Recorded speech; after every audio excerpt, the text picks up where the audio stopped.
देव वसे चित्ती त्याची घडावी संगती। देव वसे चित्ती त्याची घडावी संगती। ऐसे आवडते मना देवा पुरवावी वासना। हरिजना सवे भेटी हरिजना सवे भेटी न हो अंग संग तुटी। ऐसे आवडते मना देवा पुरवावी वासना। तुका म्हणे जिने तुका म्हणे जिने भले संत संगष्टने। ऐसे आवडते मना देवा पुरवावी वासना। यवंत प्रविश्य मम वाचमिमां प्रसुप्ता संजीवयन्ते किल शक्तिधरस्वधाम्ना।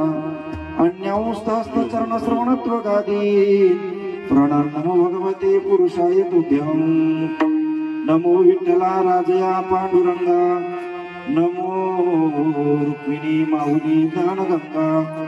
नमो कुंडलिका नमो चंद्रभागा। नमस्कार माझा रुक्मिणी पांडुरंगा करुणी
प्रस्तुत प्राप्त प्रसंगी प्राप्तस्थळी संप्राप्त सेवेकरता घेतलेला अभंग जगद्गुरु जगद्वंदनीय महाराष्ट्रभूषण संत शिरोमणी संत सम्राट वैराग्यमूर्ती श्री संत तुकोबाराय यांचा 4 चरणाचा आणि भगवंताच्या समोर मागणी मागणारा अभंग आहे. विठ्ठल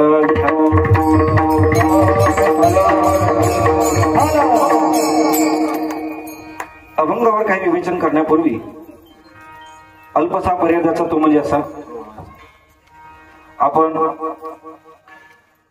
सर्वजण किम निमित्त उपस्थित आहात सर्वांना ज्ञात आहे. आपल्या परिसरातील वैकुंठवासी अशोकराव नारायण दळवी हे 1 वर्षापूर्वी आपल्यातून निघून गेले आणि त्यांच्या वर्षश्राद्धानिमित्त त्यांच्या कुटुंबाने आयोजित केलेला हा नामसंकीर्तन सप्ताह. वर्षश्राद्ध एकाच आहे पण पुण्यस्मरण सर्वांचं आहे. जवळजवळ 3 जणांचे फोटो पाठीमागे लागलेले आहेत. त्याच्यातल्या आमच्या चेतनाताई, आता हे नाव अगोदर का घेतो कारण ताईंचा माझा परिचय होता. ज्या ज्या वेळेस मी या घरामध्ये यायचो आमच्या चेतनाताई त्या पलंगावर झोपलेल्या असायच्या आणि एकच आग्रह होता, महाराज तुम्ही सर्वांना तीर्थयात्रेला घेऊन जा पण मी एकदा का होईना पण तुमच्यासोबत तीर्थयात्रेला येईल. विठ्ठल विठ्ठल. आता जे लोक पंढरपूरला आमच्यासोबत आले इथल्या बऱ्याच लोकांना आमच्या वडिलांचा स्वभाव माहिती आहे, विशेषतः आमचे बापू, की बाबा कोणाची स्तुती करत नाही पण ज्या वेळेस 2018 किंवा 19 वर्ष असेल आपली यात्रा होती गंगासागरची आणि तुमच्या नगरातल्या जवळजवळ 40 माणसं होती. मग ते पैसे जमा करायचं काम कावेरीताईंकडे होतं आणि मोजून बरोबर ठेवण्याचं काम चेतनाताईंकडे होतं. तर चेतनाताईने एवढे व्यवस्थितपणे ते पैसे लावलेले होते की 100च्या नोटा किती आहेत, 200च्या किती आहेत, 500च्या किती आहेत, एवढं व्यवस्थितपणे. ज्यावेळेस आमच्या वडिलांनी त्या नोटा पाहिल्या मी घरी गेल्यानंतर पहिलं वडिलांनी विचारलं का बा नोटा अशा कोणी लावल्या. मी सांगितलं कावेरीताईंची मुलगी आहे चेतनाताई, तिने नोटा लावल्या. म्हणजे एवढा स्ट्रिक्ट कारभार ताईंचा होता. बोलायला परकड होत्या, बरोबर आहे ताई. 1000 जबाबी होत्या. आपण जर काही बोललो तर लगेच त्याच्यावर उत्तर होतं. अशा आमच्या अतिशय प्रिय असणाऱ्या चेतनाताई, त्यांचं सुद्धा या ठिकाणी पुण्यस्मरण आहे. खरं सांगू तुम्हाला, ज्या ज्या वेळेस मी कावेरीताईंच्या घरामध्ये जातो ना त्या पलंगाकडे पाहतो कोटकडे, सर्वात पहिल्यांदा मला चेतनाताईची आठवण येते. विठ्ठल विठ्ठल.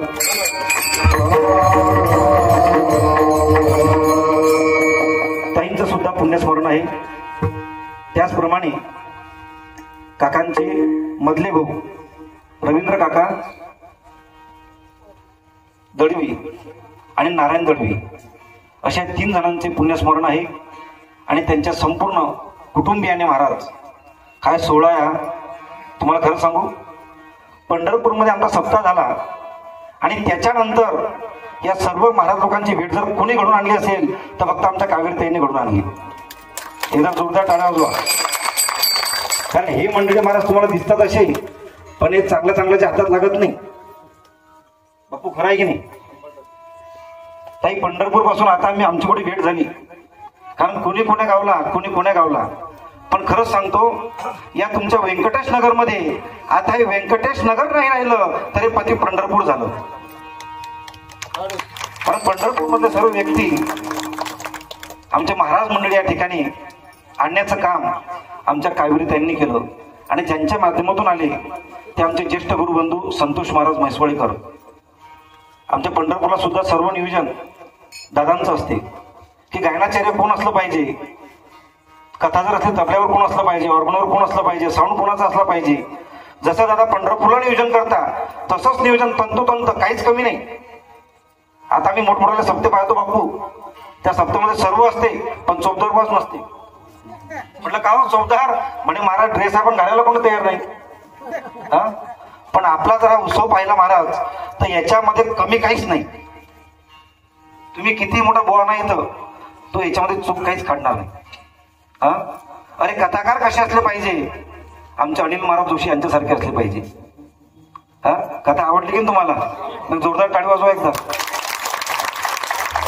कारण नियोजन तत्र दुर्लभ. हा जगामध्ये दुर्लभ गोष्टी सांगितल्या त्याच्यामध्ये नियोजन दुर्लभ आहे.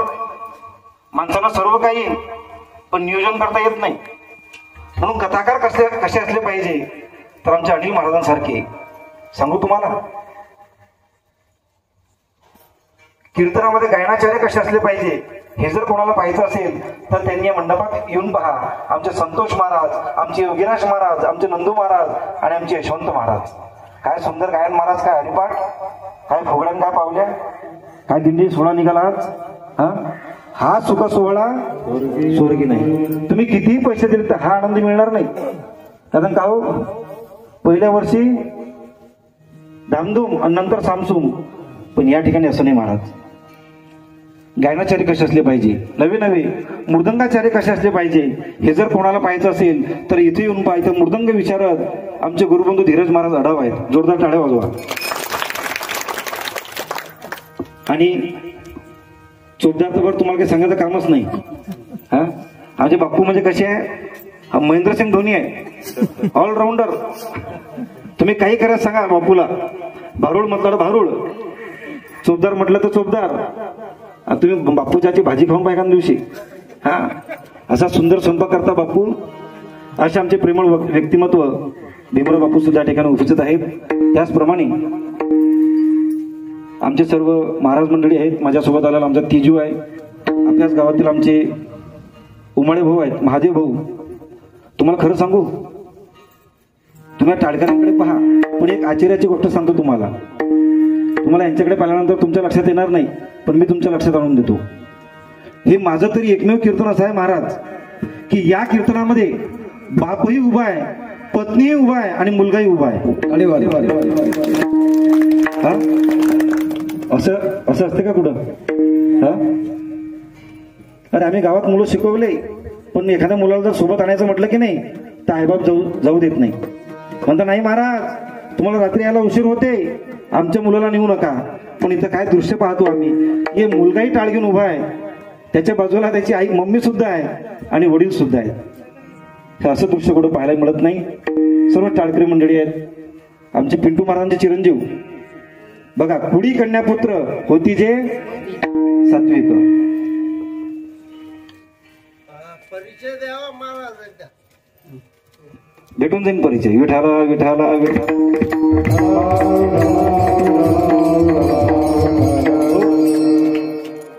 त्याचप्रमाणे आमच्या कावेरताई सुद्धा उभे आहेत, मंगलाताई आहेत, आमची सिंधू मावशी आहेत. सर्व भजनी मंडळ महाराज, आमच्या पलीकडल्या मावशी, तिकडच्या मावशी, सर्व ठिकाणी परिचयाचे लोक आहेत. खाली बसलेले सुद्धा बरेच परिचयाच्या महिला माता आहेत. आमच्या सुलभा मावशी आहेत, कुसुम मावशी आहेत, विद्याताई आहेत, सर्व परिचयाचे आहेत. आमची पेटीवाली दादा आहेत. काय नाव दादा? सांगडे दादा, अतिशय सुंदर हार्मोनियम वादक ते सुद्धा आहेत. आणि त्याचप्रमाणे महाराज, शरीर असेल आणि शरीरामध्ये जर प्राणच नसला तर काय उपयोग आहे? तसं महाराज लय मोठा आहे, गायनाचार्य भरपूर आहे, पण जर साऊंडच नसेल तर काय उपयोग आहे? म्हणून साऊंडवाल्या दादांसाठी एकदा जोरदार टाळ्या वाजवा. काहीच कमी नाही महाराज साऊंडमध्ये, नुसतं आपण बोलायचं काम करायचं. अगदी स्पष्टता या साऊंडमध्ये आहे. त्याचप्रमाणे आमचे शूटिंगवाले दादा मुक्तनगरला बरेचदा आम्हाला भेटतात. दादा सुद्धा या ठिकाणी उपस्थित आहेत. आणि महाराज कुणी ज्ञानाने मोठे आहे, कुणी मानाने मोठे आहे, कुणी अधिकाराने मोठे आहेत. सर्व माझ्यापेक्षा मोठे लोक आहेत आणि मी कसा आहे, लहान आहे. आणि मी तुम्हाला काय उपदेश करणार. तरी पण आमचे ज्ञानोबाराय म्हणतात, ना तरी बालक बोबडा बोली, का वाकुडा विचुका पाऊली, ते चोज करुणी माऊली रिघे जेवी. लहान मुलगा असतो, सुरुवातीला चालताना वेडे वाकडे पावलं टाकतो, पण त्याच्याकडे पाहून आई काय म्हणते, काय म्हणते आई, अरे वा माझा राजा कसा चालतो. राजा असते का होतो, राजा नसते. पण त्याची आई म्हणते त्याचं कारण आहे की तिचं हृदय कोणाचं आहे हो, आईचं हृदय, माऊलीचं हृदय आहे. तुम्हाला याच्या पुढे जाऊन सांगतो. एक मुलगा शाळेमध्ये गेला, दिवसभर त्याने खोड्या केल्या, मास्तरने त्याला मारलं. हा काळ पूर्वीचा होता बरं, आता हिंमत नाही कुठे मास्तरची हात लावायची. त्याला सांगायला असते म्हणे, बुवा हा सर लक्षात ठेवा म्हणे, माझ्या मुलाला काही नाही आलं तर चालते, पण अजिबात हात लावायचा तो म्हणते मला काय घेणं नाही बाबा. पण पूर्वीचा काळ होता, मुलाला मास्तरने मारलं आणि मारल्यानंतर संध्याकाळच्या वेळेला तो मुलगा रडत रडत घरी आला. लहानेताई रडत येणाऱ्या मुलाकडे पाहिलं आणि आई काय म्हणते माहिती आहे, अगं बाई बाई बाई बाई आलं मग वाघाचं पिल्लू. काय म्हणते, वाघाचं पिल्लू. वाघाचं पिल्लू म्हणजे हे कोण झाली, वाघीण. आणि पतिदेव वाघ. आणि त्या वाघाच्या पिल्लाचा अवतार बापू, त्याच्या शर्टाले बटन नाही, हा केस वाटलेले आणि नाकातला माल ढेरीवर सांडेल. तुम्हाला ढेरी समजते ना, आता पण बुलढाणा जिल्ह्यातलंच आहे. नाकातला माल ढेरीवर सांडेल आणि ढेरी चोच चोच काय म्हणते माहिती आहे, आई बटर पाव. आता लेकरं तेच खातात ना, हा खातात बटर पाव, पोटात करतात काव काव, वजन भरते अर्धा पाव, तरी वाघाचं पिल्लू. असं का म्हणते ते, कारण तिचं अंतकरण कोणाचं आहे, आईचं आहे.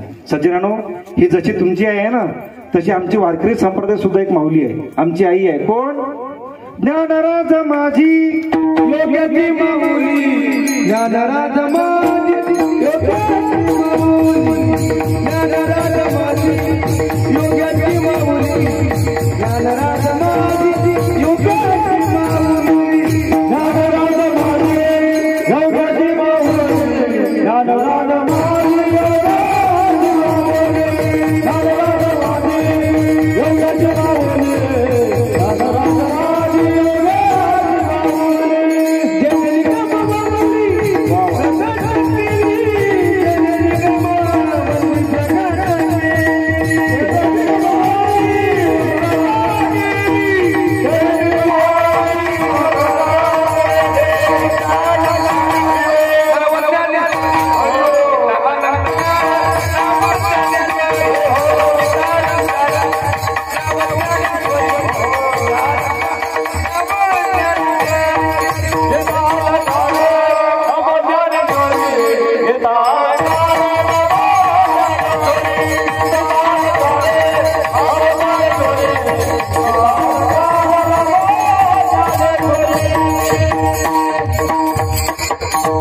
ज्ञानराज योग्यांची माऊली.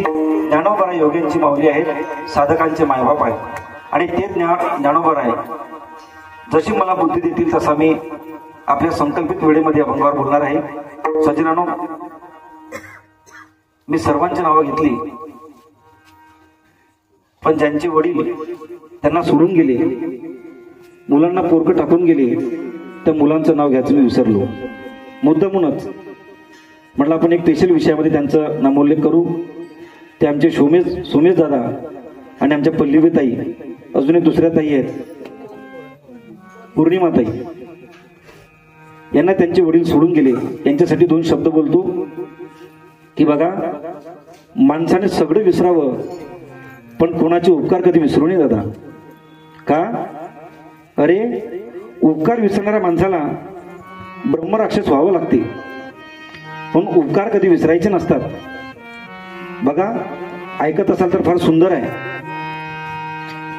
3 जणांचे उपकार कधी विसरायचे नसतात. पहिले म्हणजे आई वडील, दुसरे म्हणजे साधू संत आणि तिसरा भगवान परमात्मा. अरे आई वडिलांनी आपल्याला शरीर दिलं दादा, पण या शरीराला लागणारी इंद्रिय जर कोणी दिली असतील तर ते माझ्या भगवान परमात्म्याने दिली इंद्रिय हात पाय कान. हा तुम्ही किती उपकार आहेत त्या भगवंताचे.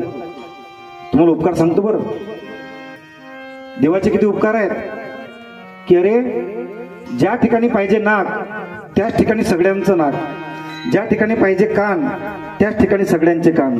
काही लोक मला म्हटले महाराज देवाने कान इथं कशाला दिले हो, इथं कशाला दिले. म्हटलं का रे बाबा, अरे माझ्या देवाने जर तुला हे 2 कान इथं दिले नसते तर कोरोनाच्या काळामध्ये तू ते मुस्क कुठं लटकवलं असतं.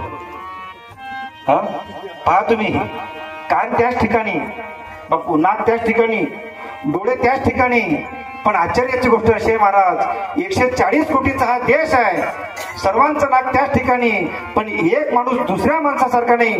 हा भगवंताचा फार मोठा चमत्कार आहे. दिसला तुम्हाला एक माणूस दुसऱ्या माणसासारखा हा आहे. किती उपकार आहेत त्या देवाचे. आणि थोडासा विचार करा की एक माणूस जर दुसऱ्या माणसासारखा असता तर किती मोठा घोळ झाला असता महाराज. अहो इथे विनायक महाराज याच्या अगोदर दुसराच विनायक महाराज आला असता आणि कीर्तन सुरू केलं असतं. हा माणसं ओळखला गेले नसते, मग काय करावं लागलं असतं. माणसाला नावं नसते ठेवल्या गेले, त्यांना नंबर दिले गेले असते. नंबर का हो, झालं का तुमच्या मुलीचं लग्न. हो म्हणे महाराज, ठरलं म्हणे आता मे महिन्यात लग्न आहे. कुठला आहे जवळ, बुलढाण्याचा म्हणे. बुलढाण्याचा. म्हटलं बरोबर, काय करतो. काही नाही म्हणे, थोडासा बिझनेस आहे त्याचा. बरं काय तुमच्या नवीन जवळचं नाव. असं नसतं विचारलं, कारण माणसं एकसारखी असते ना. मग याने विचारलं असतं का हो तुमचा जो नवीन जवळ आहे ना, काय त्या जवळचा नंबर, कोणत्या नंबरचा जवळ आहे तुमचा. मग याने सांगितलं असतं माझा जवळचा नंबर आहे 420. तसा बराचदा मला असं वाटते की बरेचसे जवळ याच नंबरचे असतात, पण कोणते जे कीर्तनात भजनात येत नाही ते बरं. आपल्या मंडपातले नाही तसे. महाराज एखाद्या वेळेला जर जवाई नंबर प्लेट घरी विसरला असता तर सासूने त्याला घरात येऊ दिलं नसतं. जवाई बापू घरी जा, नंबर प्लेट लावून या आणि मग तुम्हाला घरात प्रवेश मिळेल. कशा करता सांगतो मी, हसण्याकरता नाही. अरे त्या भगवान परमात्म्याचे किती उपकार आहेत. एवढा देश मोठा आहे पण एक माणूस दुसऱ्या माणसासारखा नाही, हा त्याचा चमत्कार आहे. म्हणून त्याचे आपण उपकार मानले पाहिजे. विठ्ठल आई वडिलांनी जन्म दिला, भगवंताने इंद्रिय दिले, मग साधू संत काय करतात. साधू संत आपल्याला मार्ग दाखवतात.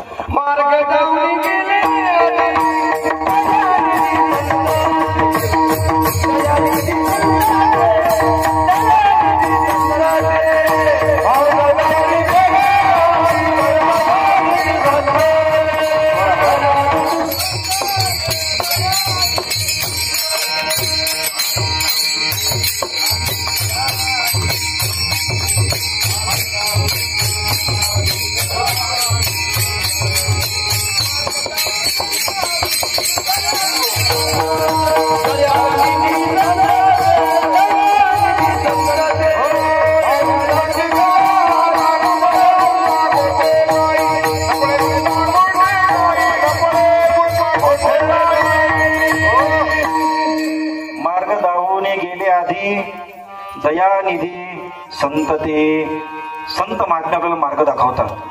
मी नेहमी सांगत असतो ताई की माणसाला वाट दाखवणारे फार कमी असतात, पण माणसाची वाट लावणारे सर्वात जास्त असतात. अरे वाट लावायला काही लागत नाही. तुम्ही एखाद्या धाब्यावर जा, पण टपरीवर जा, बिअर बार मध्ये जा, लागली तुमची वाट. पण वाट दाखवणारे फार निराळी असतात. साधू संतांनी काय केलं, तुम्हा आम्हाला वाट दाखवली. मार्ग दावणे गेले आधी दयानिधी संतती. मग आपण काय केलं पाहिजे, तेनेची पण ते चालू जाता आणि न पडे गुंता कोठे काही. मग त्यांचे सुद्धा उपकार मानले पाहिजे. आता चला पुढे. मला सर्वात महत्वाचा मुद्दा सांगायचा आहे. देवाचे उपकार मानले पाहिजे, संतांचे उपकार मानले पाहिजे, पण या दोघांपेक्षाही सर्वात जास्त उपकार जर कोणाचे असतील तर ते आपले आई वडिलांचे असतात. विठाल विठाल. म्हणून आई वडिलांचा कधी अव्यय करायला नाही पाहिजे. एक मुलगा आपल्या आईला खूप त्रास देत होता. आई म्हटली का रे लेका तुला लहानाचं मोठं केलं रे मी, तुला दूध पाजलं, अरे आपली गरिबी होती, दुसऱ्याच्या घरचे भांडे घासले, कपडे धुतले, तुला लहानाचं मोठं केलं आणि तुम्हाला विसरून गेला. त्याने सांगितलं म्हणे आई बोल म्हणे, तू माझ्यावर उपकार केले ना, 50,000 रुपये पगार आहे म्हटले मला, सांग तुझ्या उपकाराचे किती रुपये झाले. एका मिनिटात तुझे उपकार फेडतो म्हटला. आता मला सांगा पैसे देऊन कुठं महाराज आईचे उपकार फेटत असतात का? हो फेटत असतात. सज्जनांनो, हा कलियुग आहे. या कलियुगामध्ये मुलं आहे ना, जेवढे शिकले महाराज तेवढे बिघडत चालले. एक घडलेला प्रसंग सांगतो तुम्हाला. 500 कोटीचे मालक होते, दोघं भाऊ. अमेरिकेत त्यांना नोकरी लागली, तिकडे निघून गेले. पण ज्या वेळेस वडील वारले आणि त्याने निरोप पाठवला की अरे तुमचे वडील वारले, इकडे कोणीतरी या. वडील वारल्यानंतर महाराज मोठा मुलगा घरी आला आणि मोठ्या मुलाने आपल्या वडिलाचं अंत्यसंस्कार केले, दहन दिला. पण दुसऱ्या दिवशीच आईला म्हटलं की आई मी आता गेलो पाहिजे. आई म्हटले अरे बाळा तुला माहिती नाही, अरे आपल्या संस्कृतीमध्ये 13 दिवस तरी आपण सुतक पडत असतो. अरे नाही, जास्त थांबायला मी तुला आग्रह करत नाही, निदान 13 दिवस तरी थांब. तो म्हटलं आई तुला पैसे किती लागतात ते सांग, हे आताच 5 लाख रुपये घे, पण मी थांबू शकत नाही. त्यावेळेस आई म्हटली अरे तुझं जमत नव्हतं तर निदान लायना भावाला तरी सोबत घेऊन यायचं होतं ना, तो थांबला असता. त्याने सांगितलं म्हणे आई आमच्या दोघा भावाचं ठरलं म्हणे. काय? ऐका आता. आमचं असं ठरलं म्हणे आई, माझे वडील गेले ना, आता मी आलो, ज्यावेळेस तू जाशील ना त्यावेळेस माझा लहाना भाऊ येईल. सज्जनानो, असे शब्द ऐकले त्यावेळेस त्या आईला किती दुःख झालं असेल. अरे याच्याकरताच तुम्हाला मोठं केलेलं असते काय? म्हणून उपकार विसरत जाऊ नका. मी नेहमी सांगत असतो, हर बात को तुम भूलो भले, माँ बाप को तुम मत भूलना, उपकार इन केला कहे, इस बात को तुम मत भूलना. चाहे लाख कमाई धन दौलत, बंगला कोटी बनाया है. जरा लक्ष देऊन ऐका. चाहे लाख कमाई धन दौलत, बंगला कोटी बनाया है, माँ बाप ही खुश ना हे तेरे, बेकारे सारी कमाई है. ये लाख नहीं, ये लाख नहीं, खाक है सब, इस राज को तुम मत भूलना, हर बात को तुम भूलो भले, माँ बाप को तुम मत भूलना. सज्जनानो, तुमच्याकडे किती श्रीमंती आहे, किती बंगले आहे, याला काही किंमत नाही. अरे किती उपकार आईचे, किती उपकार बापाचे. आई वडील माझे उपकार, आई वडील माझे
दिला आमच्या योगराज महाराजांनी आईबद्दल.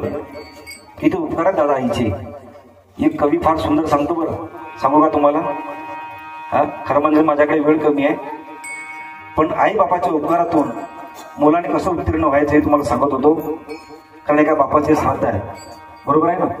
पण हा विषय बोलणं फार महत्वाचं आहे की आईचे किती उपकार आहेत, बापाचे किती उपकार आहेत. एक कवी फार सुंदर म्हणतो आईचे उपकार सांगत असताना, हंबरून वासराली चाटते जवा गाय, तवा मले गाई मधी दिसते माझी माय, दिसते माझी माय. हंबरून वासराली चाटते जवा गाय, तवा मले गाई मधी दिसते माझी माय, दिसते माझी. आया माया म्हणत होत्या होतो जवाताना. सज्जनांनो, खरं म्हणजे मी सुद्धा या आईच्या प्रेमापासून वंचित आहे बरं का. कारण अगदी 7-8 वर्षाचा असताना आमची आई आम्हाला सोडून गेली. आया माया सांगत होत्या होतो जवाताना, दुष्काळात माझ्या मायेचा आटला होता पाना.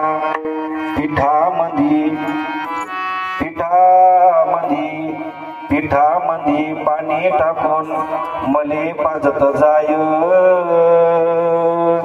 तवा मले पिठामंदी दिसती माझी माय, दिसती माझी माय.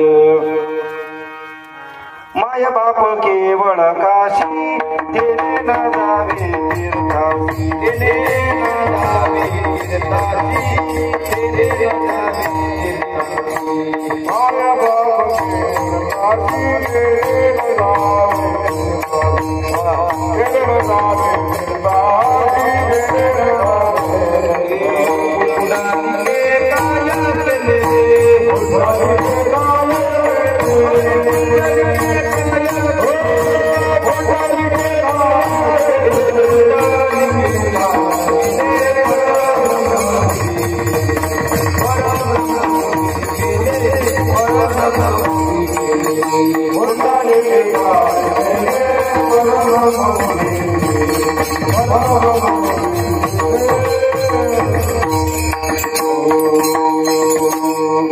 पुंडलिका काय केले, परब्रह्म उभे केले.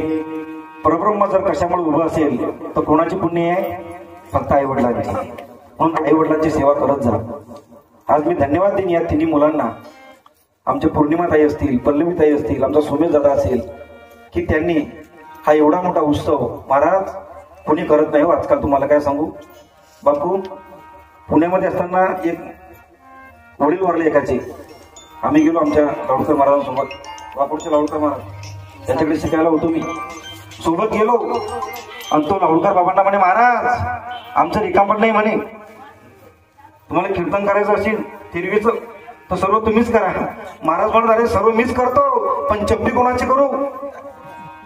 का ते मीच करू? हा, म्हणजे स्वतःच्या वडिलांसाठी डोक्यावरचे केस द्यायला सुद्धा मुलांना वेळ नाही. आणि या धकाधकीच्या जीवनामध्ये हे 3 मुलं आणि आमच्या कावेरीताई जर एवढा मोठा उत्सव करत असतील तर यांच्यासाठी जोरदार टाळ्या झाल्या पाहिजे. सोमिनी महाराज हे. चला पुढचा विषय. पितृवचना सेवापती, पितृवचना सेवापती, पितृवचना सेवापती.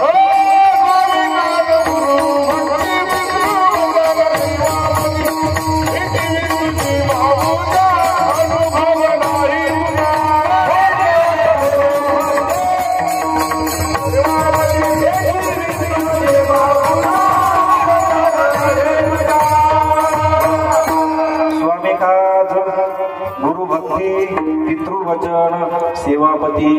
दुसरे महाराज काही पूजा करण्याची गरज नाही, स्वामीची पूजा करा, मालकाची. पितृवचन पित्याचं वचन माना, हेच विष्णूची महापूजा. तुम्हाला काही पुढे मंदिरात जाण्याची गरज नाही.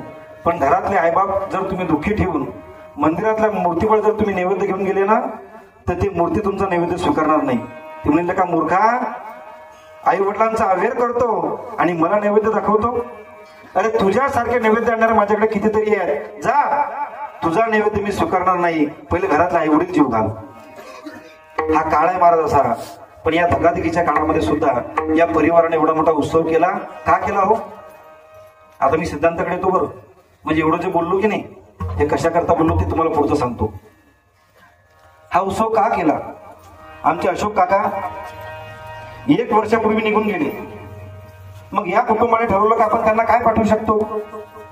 आपल्याकडे पैसा भरपूर आहे, पण पैशाच्या बाबतीत जर आपण विचार केला सज्जनांनो, तर आपल्या भारतातला पैसा फक्त आपल्या देशात चालतो. इतर देशामध्ये चालतो का? चालतो? चालत नाही. तुम्ही नेपाळला जाऊन पहा, अमेरिका, कोणी देशात जा, पण आपल्या देशातला पैसा तिकडे चालत नाही. बरं ठीक आहे, पैसा नाही चालत, पण एक गोष्ट अशी आहे महाराज, तुमच्या स्त्रियांना खूप आवडते ती गोष्ट सर्व देशात चालते. तिला सर्व देशात भाव आहे, सोनं. बरोबर आहे की नाही? मग गेलेल्या जीवात्म्याला, गेलेल्या माणसाला आपण पैसे पाठवू शकतो? नाही पाठवू शकत. बरोबर, सोनं पाठवू शकतो? नाही पाठवू शकत. सज्जनानो, सोन्याच्या बाबतीत विचार केला तर सोनं हे मृत्यूलोकात चालते, पण परलोकामध्ये चालत नाही.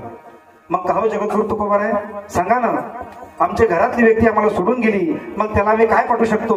महाराज म्हणतात,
करा हरिभक्ती परलोकीये कामा सोड विलयमा पासोनिया. आपण जे या ठिकाणी हरिभक्ती केली ना, ही हरिभक्ती त्यांना परलोकामध्ये कामात येते. कशी कामात येते? ज्यावेळेस आपली कीर्तनाची वेळ होईल, तर कीर्तनाची वेळ झाल्या किंवा वेळ होण्याच्या 5-10 मिनिटं अगोदर जे अशोक काका आपल्याला सोडून गेले, मग ही हरिभक्ती यमाच्या जवळ कशी उपयोगाला येते हे मी तुम्हाला कीर्तन संपताना सांगणार आहे. विठ्ठल विठ्ठल. त्यांच्या निमित्ताने हा अखंड नाम सप्ताह आणि आजचा 7वा दिवस असा आहे महाराज. 6 दिवस आपण भगवंताची सेवा केली आणि सेवा केल्यानंतर 7वा दिवस कशाचा आहे? पगाराचा आहे, म्हणजे मागणीचा दिवस आहे. बघा, आज सेवेकरता घेतलेला अभंग सुद्धा मागणीपर प्रकरणातलाच आहे. या अभंगातून जगद्गुरु तुकोबाराय भगवंताच्या समोर मागतात. मागणीचा जर आपण विचार केला तर जगामध्ये असा कोण आहे की जो मागत नाही हो? प्रत्येक जण मागत असतो. कुणी घ्या, सर्वच भिकारी आहेत महाराज, प्रत्येक जण मागत असतो. अहो, गरीबच मागतात असं नाही, श्रीमंत माणसं सुद्धा मागतात. गरीब माणूस तरी 5 रुपये 10 रुपये मागेल, पण श्रीमंत माणूस जर मागायला सुटला ना, तर लाख पाहिजे, करोड पाहिजे असेच मागतात. प्रत्येक माणूस मागत असतो. फरक फक्त एवढा आहे की गरीब माणसांना रोज मागावं लागते आणि श्रीमंत माणसं 5 वर्षातून का होईना पण मागण्यासाठी आपल्या दारामध्ये येतात ना. तुमच्याकडे येतात की नाही? प्रत्येक जण मागत असतो. मग आपण तुकोबारांना असं विचारू, महाराज तुम्हीही मागता, आम्ही मागतो, मग तुमच्यात आणि आमच्यात काय फरक आहे? विठ्ठल. फार मोठा फरक आहे दादा, फार मोठा. जसा चांदण्यामध्ये आणि चंद्रामध्ये फरक आहे, गारगोटीमध्ये आणि हिऱ्यामध्ये फरक आहे, टाकामध्ये आणि लोण्यामध्ये फरक आहे ना, तसं तुकोबारायमध्ये आणि आपल्यामध्ये फरक आहे. म्हणून कोण्याही श्रीमंत माणसाने साधूची कधी बराबरी करण्याच्या भानगडीत पडायचं नाही. कोण्याही श्रीमंत माणसाने कोण्या साधनेची बरोबरी कधी करायची नाही. अरे श्रीमंत माणसं तुम्हाला चांगल्या कपड्यामध्ये दिसत असतील, एखादा साधू तुम्हाला फाटक्या कपड्यामध्ये दिसत असेल, पण लक्षात ठेवा श्रीमंताचे कपडे म्हणजे हीच त्याची श्रीमंती आहे, पण साधूची साधना ही त्याची श्रीमंती आहे. अरे एखाद्या वेळेला मला सांगा ना तुम्ही, टाळ्या वाजवल्या म्हणून बोलतो की श्रीमंताची श्रीमंती कुठपर्यंत टिकते हो? कुठपर्यंत टिकते? हा, अरे एकदा तो श्रीमंत माणूस त्या लाकडामध्ये जळला की त्याची श्रीमंती सुद्धा आहे का तुमच्या गावात कोणी श्रीमंती वर घेऊन जाणार आहे? कोणी? कोणीच नाही महाराज. तो एकदा जळाला की श्रीमंती सुद्धा जळून जाते. पण आमच्या साधू संतांची श्रीमंती पाहणं किती आहे. अरे 750 वर्ष झाले तरी सुद्धा आम्ही आज म्हणतो जयाची द्वारी सोन्याचा गेलेले गंगा ईश्वर विभूती, गेलेले गंगा ईश्वर विभूती,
किती श्रीमंती त्यांची.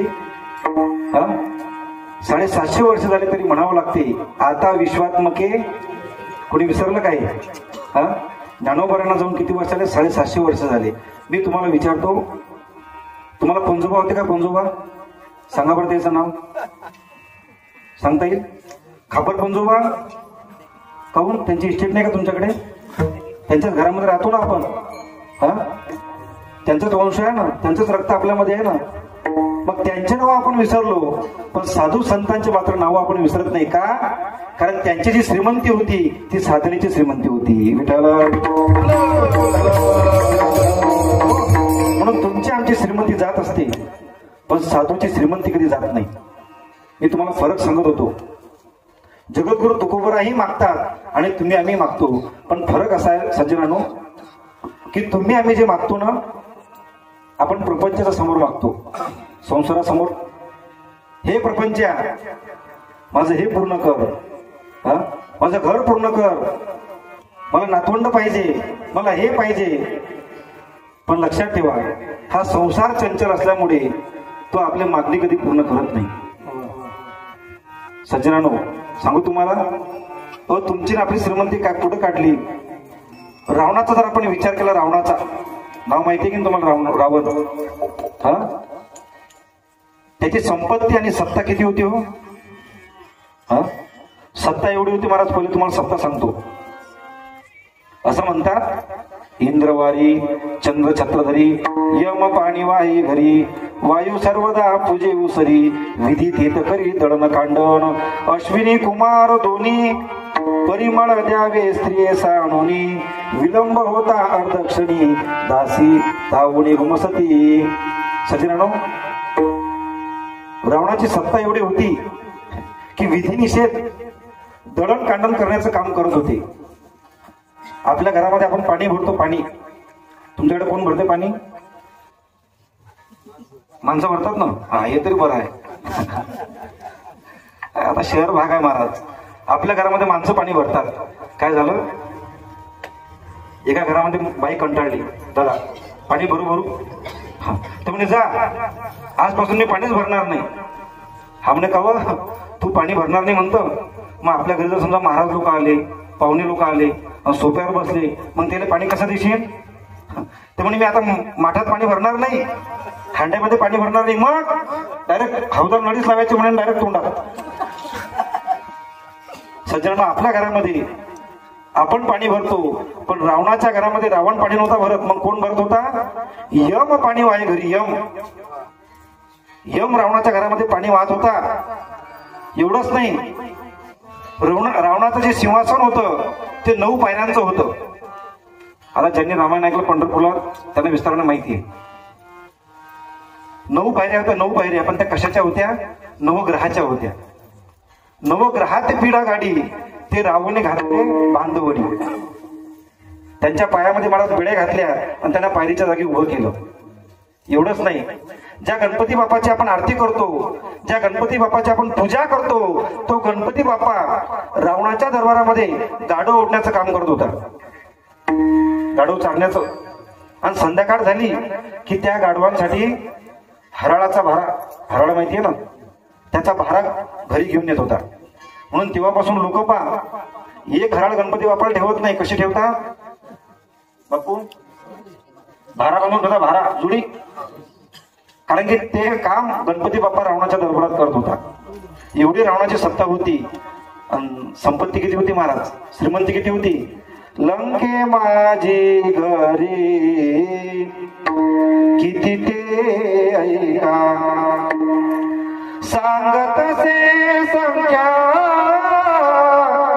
जैसी तैसी, 5 लक्ष घरी पाषाणाची जेथ. 5 लाख घर होते. कशाचे? दगडाचे. किती? 5 लाख घर दगडाचे. 7 लक्ष जेथा विठाबंदी. वीटबंदी म्हणजे मकान. आपले मकान आहेत की नाही, असे किती होते? 7 लाख. 5 लाख दगड, 7 लाख वीटबंदी. कोटी घरे जेत कास्यानी तांब्याची. तुम्हाला कासं माहिती आहे? कासं माहिती आहे? हे आमचे टाळ आहेत की नाही, टाळ हे काशाची बनलेली असतात. आणि कासं महाराज 2000 रुपये किलो आहे. किती? 2000 रुपये किलो. आणि रावणाच्या दरबारामध्ये, नगरीमध्ये कोटी घरे जेत काशानी तांब्याची. 1 कोटी घर तांब्याची होती आणि काशाची होती. मला सांगा, 2000 रुपये किलो जर कासा आहे तर एका कोटी घरांची किंमत किती होईल? कॉम्प्युटरवर हँग होऊन जाईल, ते बाद होऊन जाईल. पण नाही महाराज, एवढी त्याची श्रीमंती होती. शुद्ध कांचनाची 7 कोटी. शुद्ध कांचनाची बरोबर, बेंटेची नाही. हलकं सोनं नाही. हे शब्द संतांचे आहेत आणि संत अर्थाशिवाय कधीच बोलत नाही. शुद्ध कांचनाचे 7 कोटी. 7 कोटी घर होते महाराज सोन्याची. 7 कोटी. किती श्रीमंती असेल? किती श्रीमंती असेल? पण एवढी श्रीमंत असून सुद्धा सांगा की कवडी गेली नाही.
तुकोबर आपल्याला प्रश्न विचारतात, सांगा ते कवडी गेली का कवडी रावणाची वर? गेले नाही महाराज. किती संपत्ती होती पण सर्व इथं सोडून जावं लागली. पण आम्ही नेहमी सांगत असतो की संपत्तीचा कधी माणसाने अभिमान करू नका. अरे रावणाची गेली नाही, तुमची आमची कुठं जाणार आहे? हा, आपलं उगव महाराज काहीतरी असतील म्हणून श्रीमंतीवर कधी गर्व करू नका. अरे ऐसी हो जाएगी तेरी हालत, काम आएगी दौलत ना ताकत. अरे ताकदीवर जास्त अभिमान करू नका. अर्धंग वायू जर झाला ना तर चहाची बशी सुद्धा उचलता येणार नाही. हा, तुम्ही ज्यांच्या अंगून वारा गेले की नाही महाराज, लफवा झाला त्यांना साधा पाण्याचा ग्लास सुद्धा उचलता येत नाही. मग कशाला अभिमान करता हो? अभिमान करून काय भेटणार आपल्याला? ऐसी हो जाएगी तेरी हालत, काम आएगी दौलत ना ताकत. छोड़ कर अपनी ऊंची हवेली, तुझको बाहर निकलना पड़ेगा. छोड़ कर अपनी ऊंची हवेली, तुझको बाहर निकलना पड़ेगा. छोड़ कर अपनी ऊंची हवेली, छोड़ कर बाहर निकलना पड़ेगा. छोड़ कर बाहर निकलना पड़ेगा.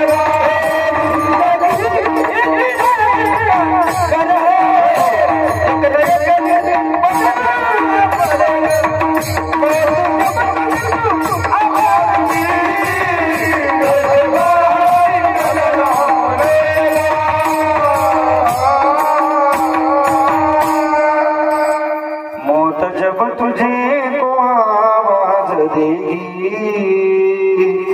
घर से बाहर निकलना पडेगा.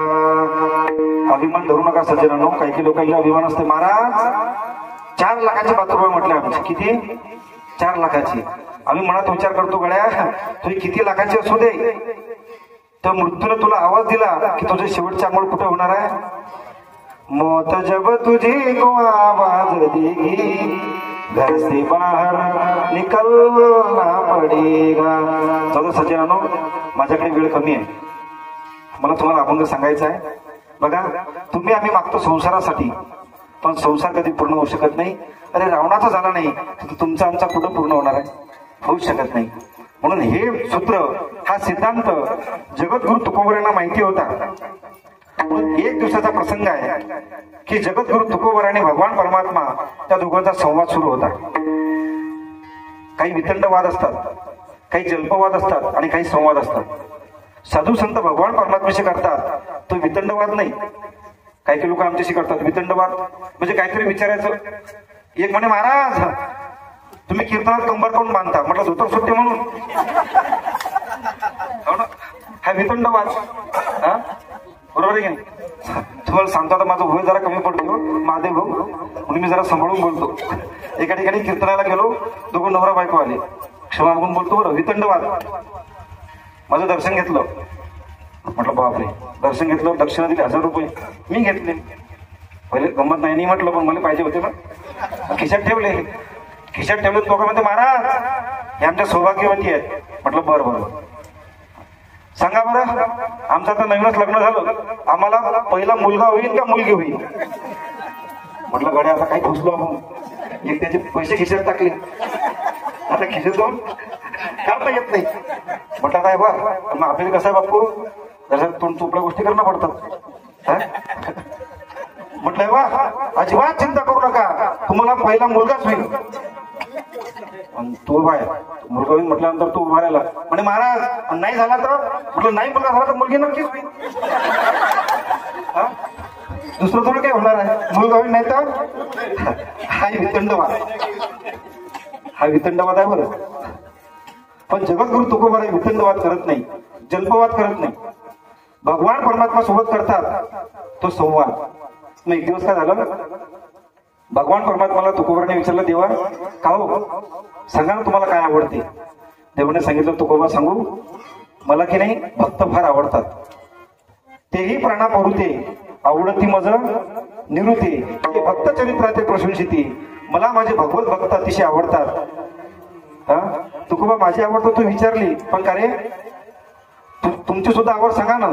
तुकोबर आहे, तुमच्या मनाला काय आवडते ते सांगा ना. मग असं विचारल्यानंतर तुकोबर म्हणतात देवा सांगू, तुला भक्त आवडतात ना, मग मला जर तुला काही द्यायचं असेल तर पैसा देऊ नको, घर देऊ नको, प्रॉपर्टी देऊ नको. फक्त तुला जे भक्त आवडतात ना, तू ज्यांच्या चित्तामध्ये बसलेला आहेस त्यांची मला संगती दे. अभंगाचं पहिलं चरण.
त्याची घडावी संगती. देवा मला दुसरं काही देऊ नका हो. तुम्ही ज्याच्या चित्तामध्ये बसलेला आहेत ना, बस मला फक्त त्याची संगती द्या, एवढंच मला द्या. तुकोबा अरे आयुष्य तुमचं परमार्थामध्ये गेलं, काही धन मागा, संपत्ती मागा, हे काही साधूची संगती मागता. तुकोबा म्हणतो देवा तुला माहिती नाही, अरे धनाच्या पाठीमागे 16 अनर्थ सांगितलेले आहेत आणि ते अनर्थ असल्यामुळे मला धन नको. न लगी मुक्ती धन संपदा मला काही नको देवा. कारण जगद्गुरु तुकोबांना माहिती होतं की माणसाने धन किती कमवू द्या, हे जग आहे ना, किंवा आपल्या घरातले असतील, आपल्या कुटुंबातले असतील, आपल्या गल्लीतले असतील, जोपर्यंत माणसाकडे धन आहे तोपर्यंतच माणसाला किंमत देतात. एकदा का तुमच्या जवळ पैसा निघून गेला की कोणी तुमच्याशी गोड बोलत नाही. सबही पैसो के भाई दिल का साथी नहीं कोई. तुमच्या खिशात पैसा असू द्या. का हो रामराव पुढं चालले? रामराव पैसा जरा कमी होऊ द्या. का रे रामा पुढं चालला आणि पैसा त्याच्यापेक्षा कमी झाला की नाव बी घेत नाही, शिवे देते झाले. हा शिवे देऊ. जब तक अपने पल्लों में पैसा तब लोग सलाम करे. तुम्हाला एखाद्या दिवशी साळभावाचा फोन येऊ द्या. बापू साळभावाचा कधी फोन येते? पैसे भेटले की तुमच्याकडे पैसे असले की कापसाचे आणि ते पैसे संपू द्या. तो तुम्हाला ना फोन लावत ना मिस कॉल दे ना व्हॉट्सअपवर मेसेज टाकत. जब पास तुम्हारे पैसा नहीं, जब पास तुम्हारे पैसा नहीं, जब साथी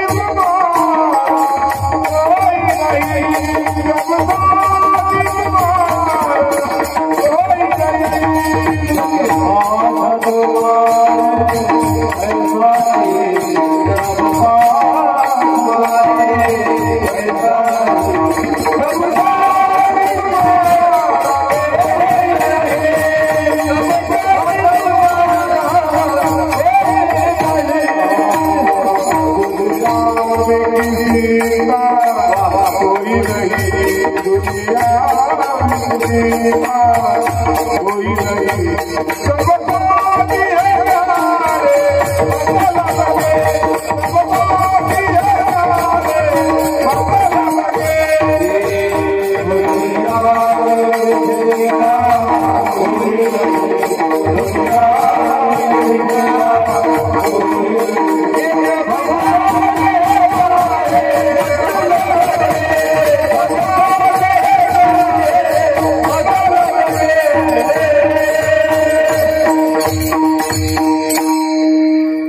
सब साथी है सारे मतलब की.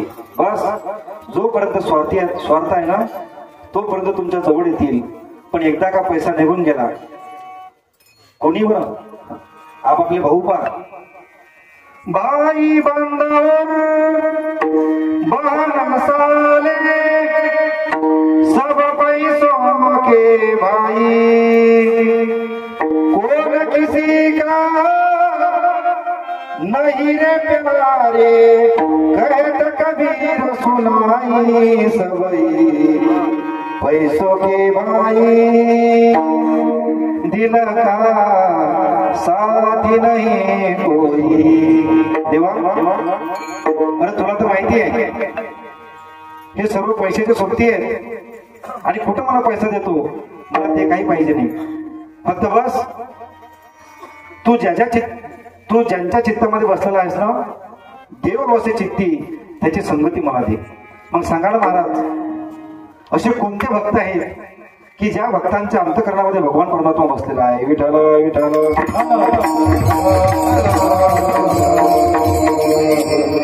बघा प्रामुख्याने 3 भक्त पाहायला मिळतात की ज्यांच्या हृदयामध्ये भगवान परमात्मा आहे. सर्वात पहिले श्री संत शिरोमणी सावता महाराज.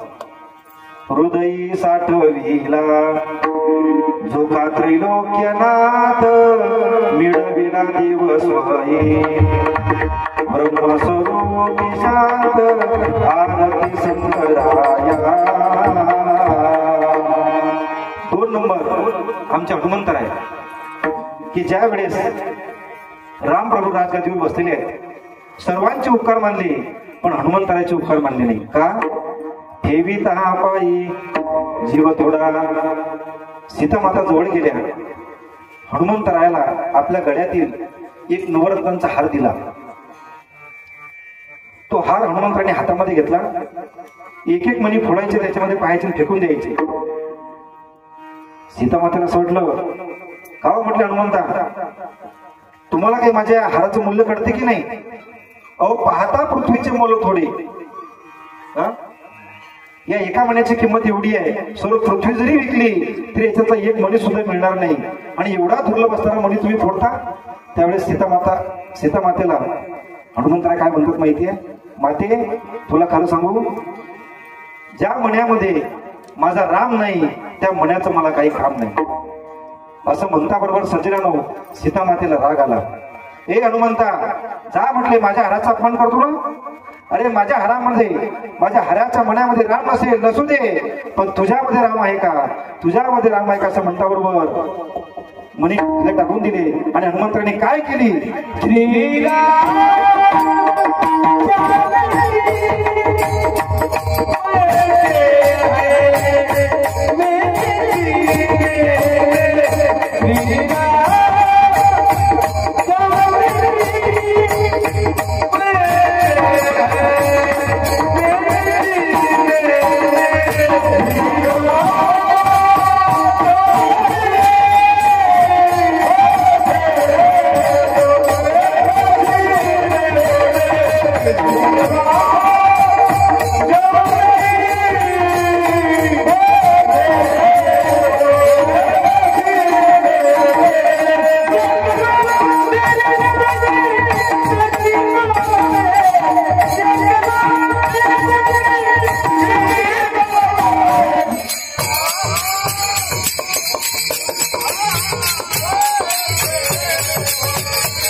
सहित सीता मातेला राम प्रभूचं काय करून दिलं, दर्शन करून दिलं.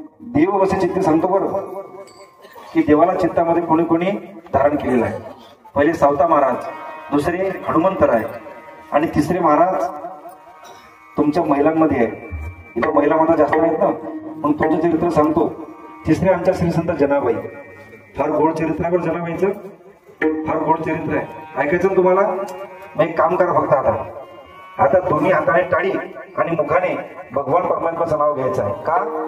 मी नेहमी सांगत असतो, काही गोष्टी अशा असतात योगीराज महाराज, तुम्ही बी कीर्तन ऐकत जा. काही गोष्टी अशा असतात की ते वाईटातून चांगले असतात आणि काही चांगल्यातून वाईट असतात. बघा, तुम्ही सर्वांनी घर सोडलं आणि मंडपात कीर्तन ऐकण्यासाठी बसले. हे वाईटातून काय झालं? चांगलं झालं ना, वाईटातून चांगलं झालं. पण मंडपात येऊन तुम्ही जर भगवंताचं भजन चालू असताना टाळी वाजवत नसाल, भजन म्हणत नसाल, तर हे चांगल्यातलं बरोबर आहे ना. मग तुम्ही ठरवा, तुम्हाला वाईटातलं चांगलं करायचं आहे की चांगल्यातलं वाईट करायचं आहे.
तुम्हाला खरं सांगू, हा एवढा आनंद या ठिकाणी का तयार झाला, त्याचं कारण आहे महाराज की आमच्या कावेरी ताईने या सप्त्याचं नियोजन अर्थात संकल्प जर पुढे केला असेल तर ते पंढरपुरात केलेला आहे.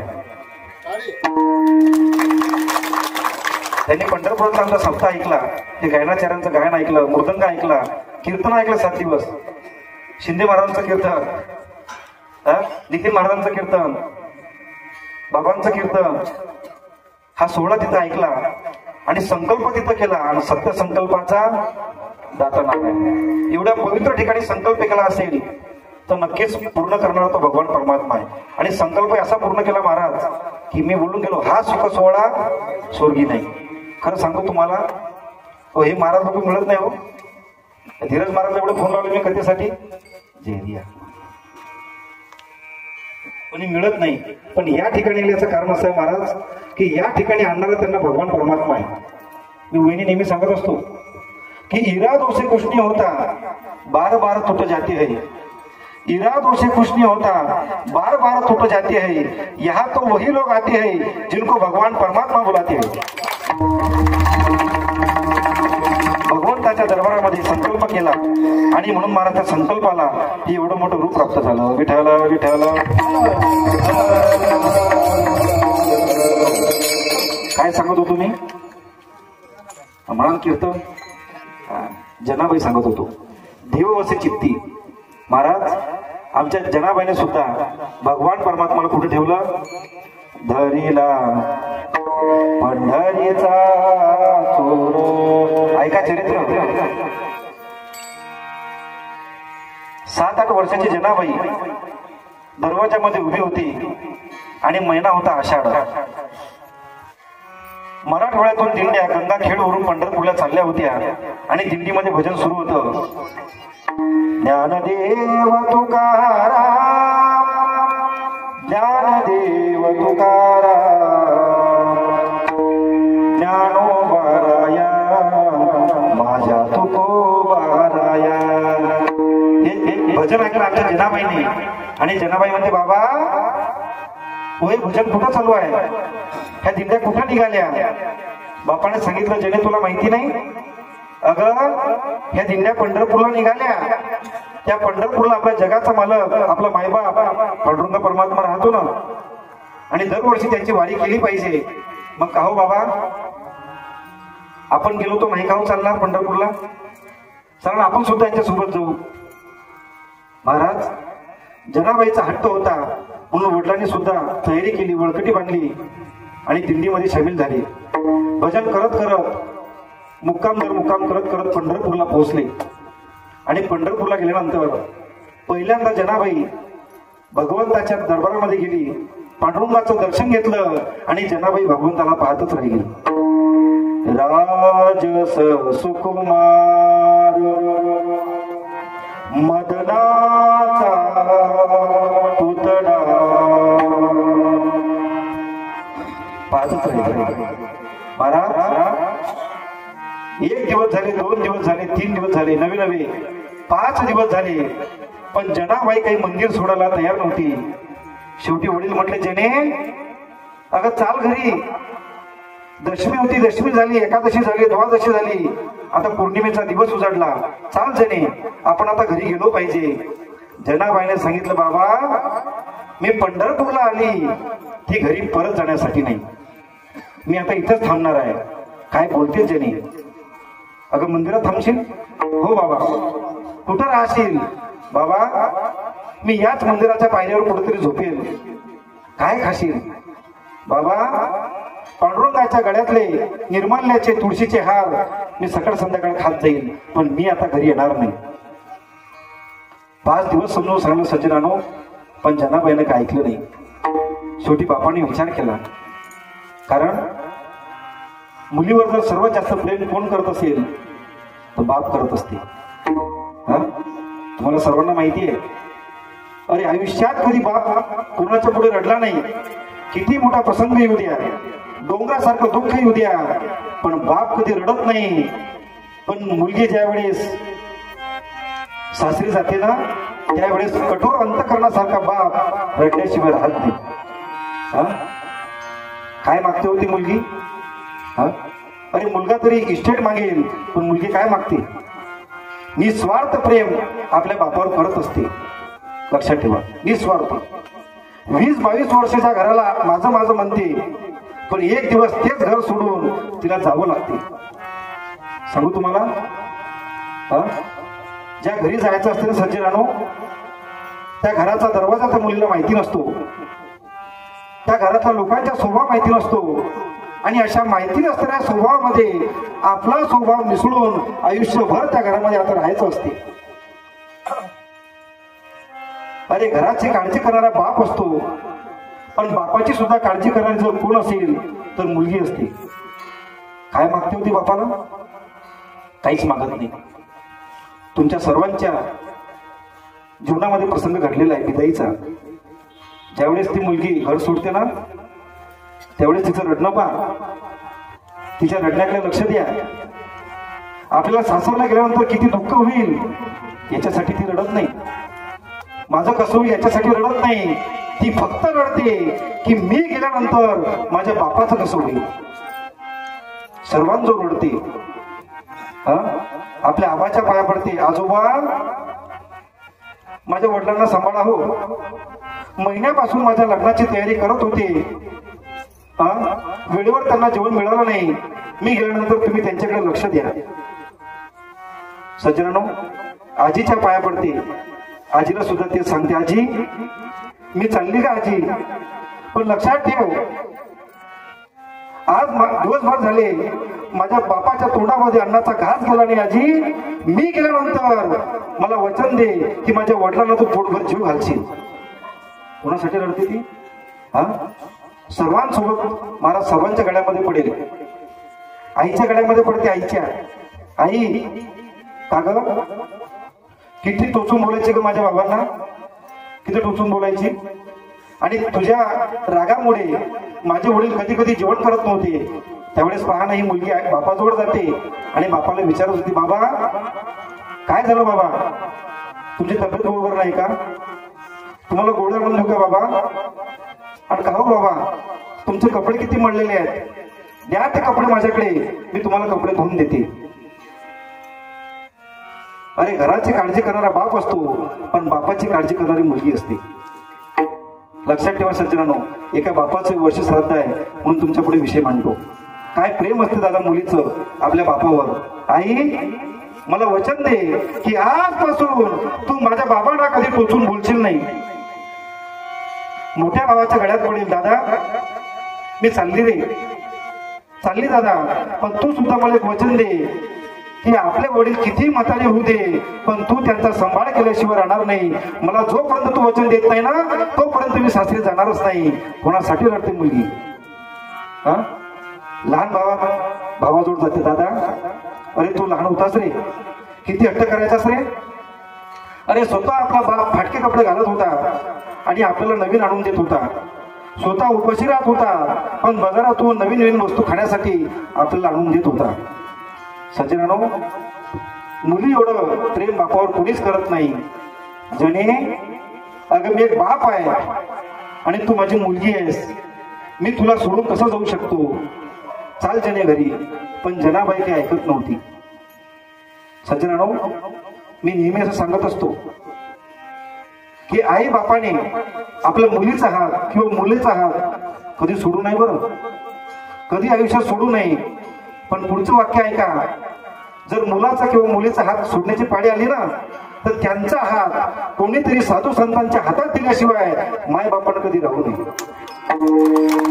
अरे आम्ही लहान होतो, 7वी पास झालो, आमची आई वारलेली होती, पण वडिलांनी कठोर निर्णय घेतला की या मुलाला आळंदीला पाठवायचं.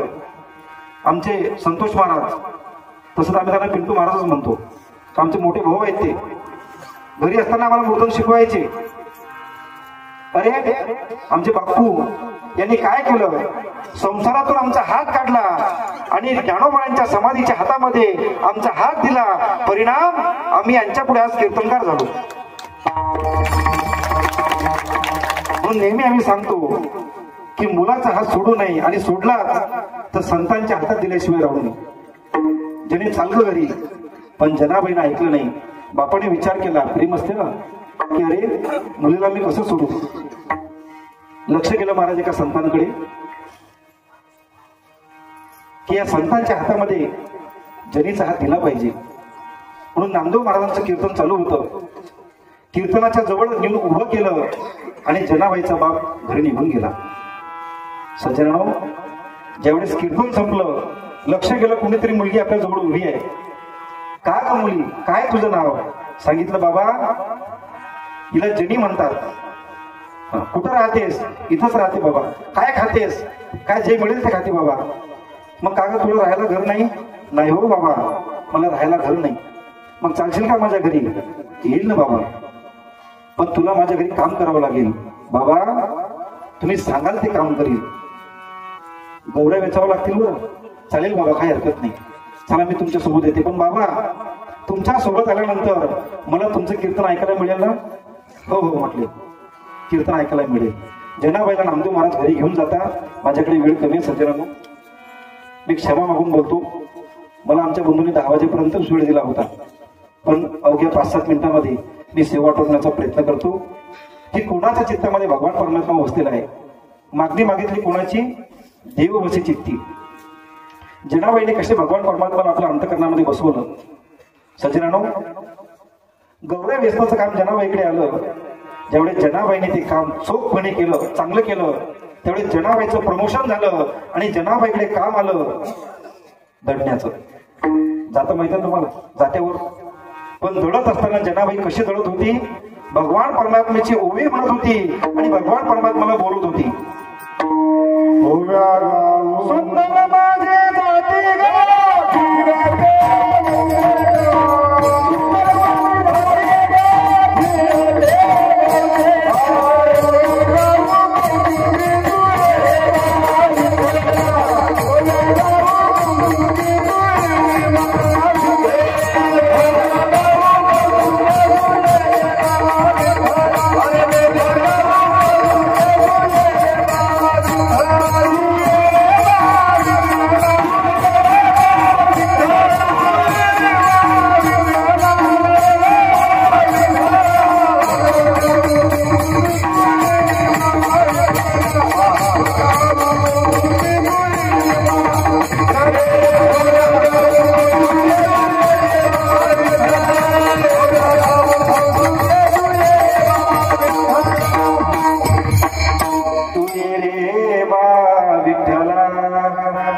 आणि खरोखर महाराज जनाबाईची हाक ऐकली आणि हाक ऐकल्यानंतर भगवान परमात्म्याने वीट सोडली आणि कुठं गेला?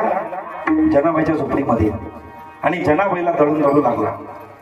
पण दळता दळता महाराज भगवान परमात्माला सुद्धा विसर पडला. आपला पितंबर तिथं ठेवला, जनाबाईची वाकर खांद्यावर घेतली आणि विटेवर उभा राहिला. ज्यावेळेस सकाळ झाली ना, ब्राह्मण मंडळीने पाहिलं, अरे देवाचा पितांबर कुठे आहे? ज्यावेळेस शोध घेतला महाराज तर देवाचा पितांबर जनाबाईच्या झोपडीमध्ये सापडला. आणि मग जनाबाईला उभं केलं चावडीवरती आणि सांगितलं, जने तू चोर आहेस, देवाचा पितांबर तू चोरलेला आहेस. पण सज्जनानो, जनाबाई चोर नव्हती, हा तर चमत्कार होता. अरे हाच मोठा चोर तिच्या झोपडीत गेला होता आणि तिची वाकई घेऊन उभा राहिला. हाच पितांबर विसरून तिथून निघून गेला होता. पण जनाबाईला चोर ठरवण्यात आलं आणि शिक्षा सुनावली महाराज फाशीची, की जने तू चोर आहेस, तुला फासावर लटकवलं पाहिजे. फासावर लटकवण्याच्या अगोदर एका शिपायाने विचारलं, जने सांग तुझी शेवटची इच्छा काय आहे? तिने सांगितलं, अरे माझी आता काहीच इच्छा नाही, बस फक्त एकदा मला त्या काळ्याचं तोंड पाहू दे. मग जनाबाईला महाराज मंदिरात नेलं. आज जनाबाईनं भगवान त्याचं दर्शन घेतलं नाही आणि जनाबाईच्या मनामध्ये एकच विचार होता, कोणता? की देवा, अरे मी तो उभ्या म्हणत होती, मी तो दळत दळत होती आणि तूच तो माझ्या झोपडीमध्ये आला होता. हा जनाबाईच्या मनातला विचार आहे. ओव्या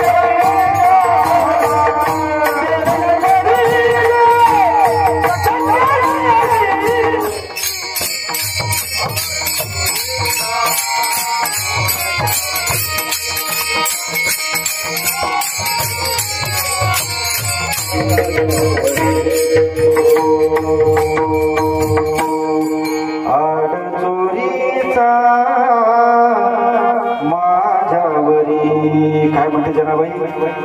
असा कार्य विठ्ठला तू माझ्या मुळावर गाव करी तुझ्या रे मज दे कुठे गेली तुझी जादूगिरी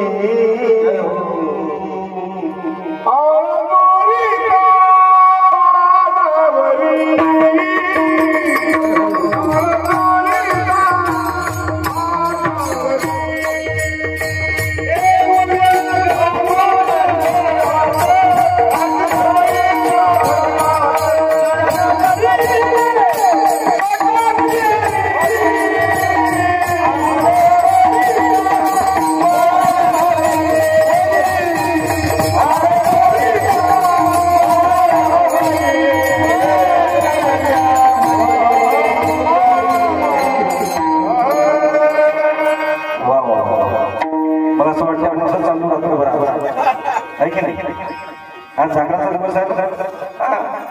काय वातावरण आहे महाराज, काय त्या भगवान परमात्म्याची लीला आहे. काय आमचा संतोष महाराजांना गळा दिला, पण गळा कुठं असतो? दिल और दिमाग के बीच में गला दिया.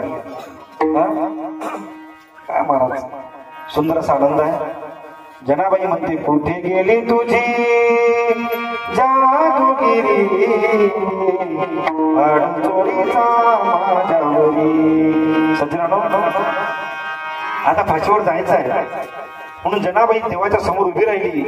पण जनाबाईचे डोळे आज लाल भंग झाले होते, ओठ थरथरत होते आणि रागारागाने जनाबाईने काय केलं? भगवान परमात्म्याला शिव्या द्यायला सुरुवात केली. अरे अरे विठ्या मूळ मायेच्या कारट्या. जनाबाई भगवंताला शिव्या देत होती आणि देव काय करत होते? देव चांगले हसत होते. देव हसत होते. देव म्हणत, जने काय मस्त शिव्या येतात का तुला? कुठं शिकले शिव्या? काय मस्त शिव्या येतात तुला? आणखी 2-4 शिव्या येऊ दे. खरं सांगू शकतो तुला? अगं तुझ्या शिव्या ऐकून मला माझ्या यशोदा मैयाची आठवण झाली. अगं अशा शिव्या मी आयुष्यात कधी खाल्ल्या नाही. जनाबाई म्हणते, का रे का एवढ्या तुला आई बहिणी शिव्या देते, तुला मनाची नाही तर जनाची काही हे वाटू दे ना. तेवढेच भगवान परमात्मा सांगतो, जेणे खरं सांगू. अगं संकल्पित शिव्या पूर्ण झाल्यानंतर शिशुपालाची एकही शिवी मी शिल्लक सहन केली नाही. माझ्या आत्याला सांगितलं होतं, आत्या तुझ्या मुलाचे मी 100 अपराध माफ करेन, पण 100च्या वर एक जर अपराध झाला ना तुम्ही त्याला जिवंत ठेवणार नाही. त्याचा शिरच्छेद केला. पण या ठिकाणी जनाबाई भगवान परमात्म्याला शिव्या देते तरी भगवान परमात्मा हसून म्हणतो, जने आणखीन 2-4 शिव्या येऊ दे. का? कारण जनाबाईचं भगवान परमात्म्यावर प्रेम होतं. आणि जनाबाईने काय केलं होतं महाराज? भगवान परमात्म्याला आपल्या हृदयामध्ये साठवलं होतं. हृदय बंदी खाना केला हात विठ्ठल कोणीला.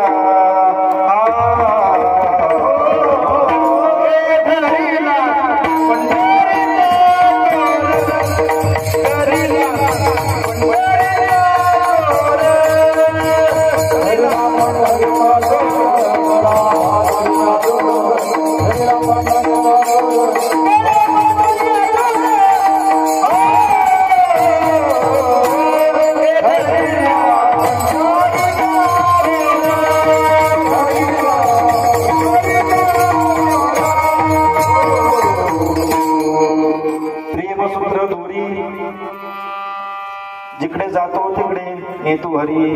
जनाबाईने कळलं प्रेमाने महाराज भगवान परमात्म्याला आपल्या हृदयामध्ये ठेवलं.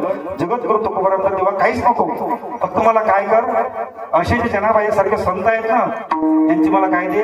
संगती दे. देव वसे चित्ती त्याची घडावी संगती. फक्त महाराज आपण एकाच पदावर बोललो, देव वसे चित्ती, इथपर्यंतच आपण बोललो. पुढचा अभंग अजून काहीच नाही झाला. तुमची जर इच्छा असेल ना चाललो होतो असंच. आज तुम्हाला काय चाललं? तुम्ही खाली बसेल आहे बरोबर, आमचे पाय दुखून राहिले. पण असो, फार आनंद आहे महाराज. जगद्गुरु तुकोबारा म्हणतात, देव असे चित्ती त्याची घडावी संगती. संगतीचं काय महत्व आहे? काही नाही. कधी जीवनामध्ये योग आला बचेंगे तो और लढेंगे. असली भगवंताची इच्छा तर पुन्हा कधीतरी आपण या विषयावर चिंता करण्याचा प्रयत्न करू. आज मागणीपर अभंग मी सेवेकरता घेतलेला होता. जाता जाता एक विषय सांगतो सज्जनानो, की इथे जर आपण हरिभक्ती केली तर ही हरिभक्ती यमाच्या दरबारामध्ये कशी कामात पडते. हा विषय फक्त तुम्हाला 5 मिनिटांमध्ये सांगतो आणि सेवेला पूर्ण विराम देतो. विठ्ठल विठ्ठल.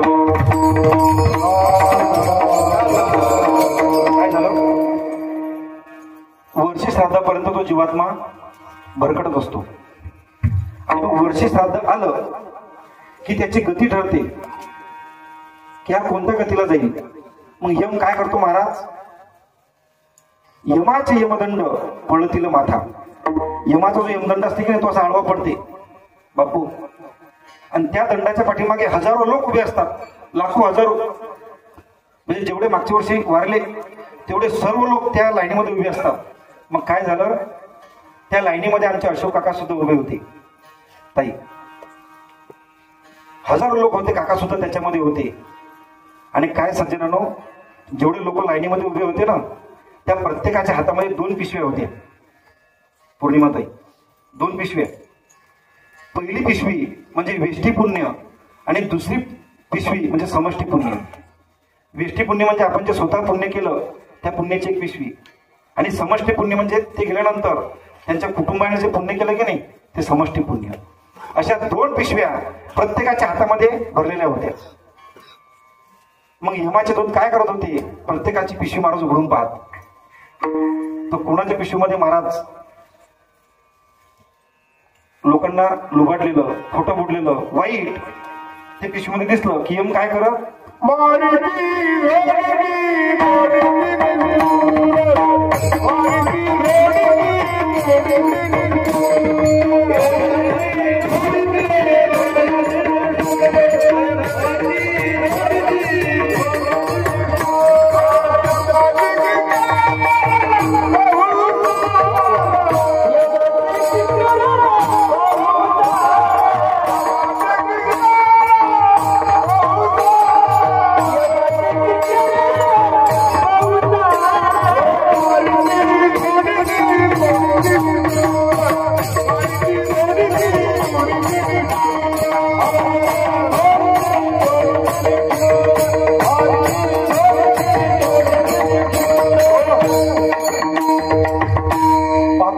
पिशवी दिसली की यम काय करत? मारीती झोडीती तोडीती निष्ठुर. म्हणून सज्जनांनो, अशोक काकाच्या वर्ष श्राद्धाच्या निमित्ताने चालू असलेल्या कीर्तनामध्ये एक वाक्य घरी घेऊन जा की पिशव्या जर तुम्हाला भरायच्या असतील ना तर चांगल्या कर्माच्या भरा. कारण ह्या पिशव्या महाराज तुमच्या सुद्धा एक दिवस चेक होणार आहे. आपण आयुष्यात जे कर्म केलं ना तेच कर्म यमाच्या दरबारामध्ये यम उघडून पाहणार आहे. मग ज्याच्या पिशवीमध्ये पाप कर्म दिसलं यम काय करे? एक नरक नावाचा कुंड आहे त्याच्यामध्ये धक्का द्यायचा आणि त्या जीवाला लोटून द्यायचं.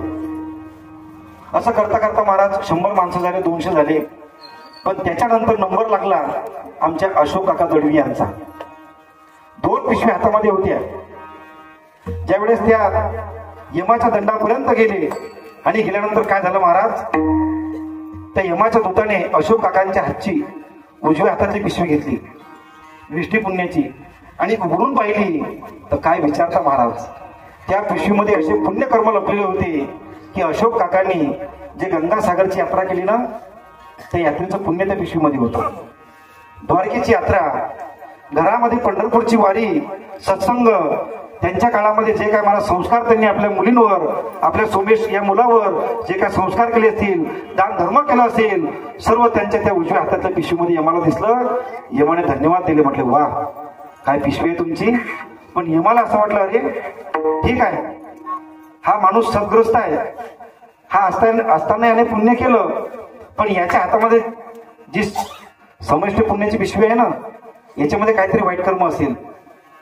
ती उजव्या हातातली पिशवी बाजूला ठेवली आणि महाराज डाव्या हातातली पिशवी ज्यावेळेस उघडून पाहिली ना त्यावेळेस यमका त्या पिशवीकडे पाहतच राहिला. कारण त्या पिशवीमध्ये काय पुण्यकर्म होतं महाराज.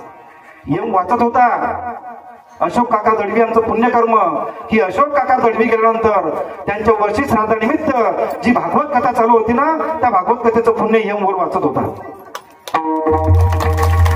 त्या कथेमध्ये झालेलं कीर्तन, त्याच्यात झालेला हरिपाठ, महाराज लोकांच्या चाली, मृदंगाचा आवाज, आजची जनाबाई यम पाहत होता आणि यम म्हणत होता हो तुमचा अधिकार फार मोठा आहे महाराज.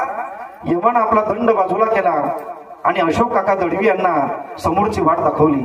ज्यावेळेस काका समोर गेले ना त्यावेळेस निळसर असा प्रकाश पडला. काका जवळ गेले पाहतात तर काय भगवान परमात्मा त्या ठिकाणी होते. भगवान परमात्माच्या चरणाजवळ गेले. अशोक काकांनी प्रश्न पडला. अशोक काका म्हटले देवा देवा मला एका प्रश्नाचं उत्तर द्या. म्हटले काय? का हो?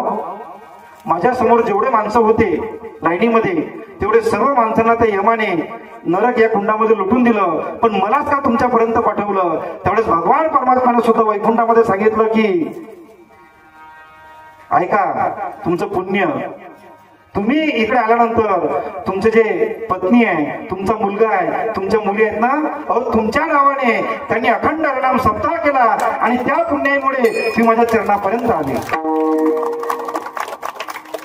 हा कारण आहे मला सप्ताह करण्याचं. हा इथं सत्ता चालत नाही, संपादा चालत नाही.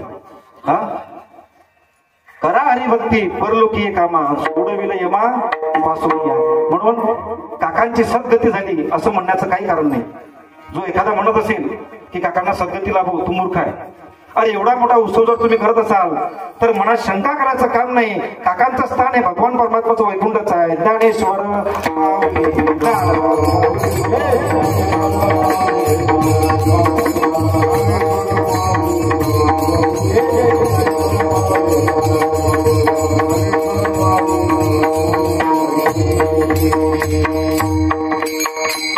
अवकाश जेवढा मला वेळ मिळाला तेवढ्या वेळेमध्ये मी चिंतन करण्याचा प्रयत्न केला. काय चुकीचं असेल माझ्या वाणीचा दोष, जे खरं असेल तर आमच्या गुरुवांचा आशीर्वाद सर्वांचा नामोल्लेख मी केलेला आहे. फक्त प्रामुख्याने एक उल्लेख राहिलेला होता. आमचे विनयगिरी बाबा याचा जोरदार टाळे वाजवा. यांचं वय का मला जुना घ्यायचं, पण तरणा भाग्यवंत नटे हरिकीर्तनात सर्वच परिचित लोक आहेत. आमचे गट्टे भाऊ आहेत, सर्व आता परिचित लोक आहेत. कळत न कळत ज्यांनी कोणी आमच्या काव्यर्थ्यांच्या सप्तासाठी सहकार्य केलं असेल त्या सर्वांना मी दंडवत घालून त्यांचे धन्यवाद व्यक्त करतो. सज्जनानो चांगले कर्म करत जा. खरं सांगू का तुम्हाला, अशोक काका निघून गेले पण हा सप्ताह जर केला नसता तर एवढं नाव त्यांचं निघालं असतं का? हो निघालं असतं. अरे आम्ही कुणाची स्तुती करत नाही. हा लोक रिकामे आहेत कोणाची स्तुती करायला. अरे आम्ही नेहमी सांगत असतो जन्म मिलना भाग्य की बात है, मृत्यु होना समय की बात है, लेकिन मृत्यु के बाद भी लोगों के दिल में जीवित रहना ये किए हुए कर्मों की बात है. वेळापेक्षा 15-20 मिनिटं उशीर झाला म्हणून सर्वात जास्त माफी आमच्या काकांची मागतो. बापूची त्यांना जमत नाही, उशीर झाला. असो झालेली सेवा भगवान परमात्माच्या चरणी समर्पित. वाणीला पूर्णविराम.